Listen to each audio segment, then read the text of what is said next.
Hello, my name is Alyssa Harley, and my chosen career is a physician assistant. So what is a physician assistant? A physician's assistant, or more commonly known as a PA, works on a team of healthcare professionals in order to care for patients. Their daily duties often include physical exams, ordering and interpreting diagnostic tests, educating and counseling patients and their families on preventative health. They can also assist in surgery, write prescriptions, perform rounds, and obtain medical histories of their patients. Interactions with other healthcare professionals are very common in the PA profession because they work primarily under a main physician. PAs typically practice in offices of physicians or private practices. They can also be found in hospitals, outpatient care centers, employment services, student health centers, and even some federal healthcare centers. A PA scope of practice is very wide. PAs are trained in the same manner as medical students, except they don't go through a residency, and they're often trained in a much shorter period of time than a med student would be. PAs are often in their program for 24 to 36 months, compared to someone in med school who would be there for about 4 years. PAs can specialize in many different areas, like emergency medicine, primary care, pediatrics, dermatology, and so on. There's really just a lot of options for them. Their formal training stops after they complete school, and the rest of their learning is pretty much done on the job. Because PAs do so many clinical rotations and learn about so many different areas in PA school, they can easily switch specialties. Unlike a doctor who is board certified in a certain practice, PAs can simply switch specialties, which allows for constant growth in their scope of practice. So how does one become a PA? Well, there are a number of different prerequisites for PA programs, with the first being a bachelor's degree. One will typically want to obtain a Bachelor of Science that's strong in science coursework like chemistry, biology, and anatomy. Other courses like social sciences, arts, and humanities are also helpful because it helps the individual to be well-rounded. Another prerequisite for many PA programs is the GRE, which is the Graduate Record Examinations.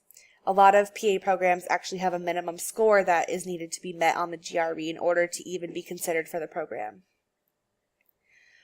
One of the most important prerequisites for many PA programs is patient care hours. So patient care hours is hands-on healthcare experience that can be obtained through a variety of different ways, with some common ways being a medical assistant, an EMT or paramedic, or a medical scribe. Many programs require a certain number of patient care hours for your application to be considered to their program. The University of South Florida actually requires 500 patient care hours. Once you are accepted into a PA program, you have to complete a certain amount of coursework in order to graduate. This coursework often includes at least 400 hours in basic sciences, 15 hours in pharmacology, 175 hours in behavioral sciences, 580-ish hours of clinical medicine, and at least 2,000 hours of clinical rotations. In order to become a PA after you graduate, a graduating student will have to take the PANCE exam, which is the Physician Assistant National Certifying Exam. When this exam is passed, a PA will obtain their state license, their NCCPA, which is the National Commission on Certification of Physician Assistant, and that license will allow them to practice. After graduating from PA school and obtaining a license, one would think that the learning would stop there. But actually, every 2 years, practicing PAs must obtain 100 hours of continued learning, or CMEs. These CMEs can be obtained in many different ways, with some common ones being readings, webinars, or traveling to take courses. Also, every 10 years, PAs must take a recertification exam. Practicing PAs can also join different professional organizations, with one of the more popular ones being the American Academy of Physician Assistants. As a member of the AAPA, you can gain networking and also some very valuable experience that one would not have if they were not a part of this association. You also gain access to the Journal of the American Academy of PAs. One can also join the Physician Assistant Education Association, and joining a professional organization is just really good for finding jobs and networking and gaining experience.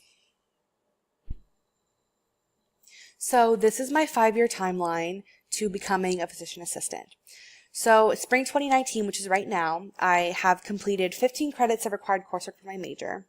And then this summer 2019, I am planning on going through medical scribe training through Scribe America in order to start gaining my patient care hours for PA school. I'm also going to be completing 2 summer courses for my major coursework. In August 2019 to May 2020, the next upcoming academic year, I'm going to begin part-time work as a medical scribe at Lakeland Regional Medical Center in Lakeland, Florida.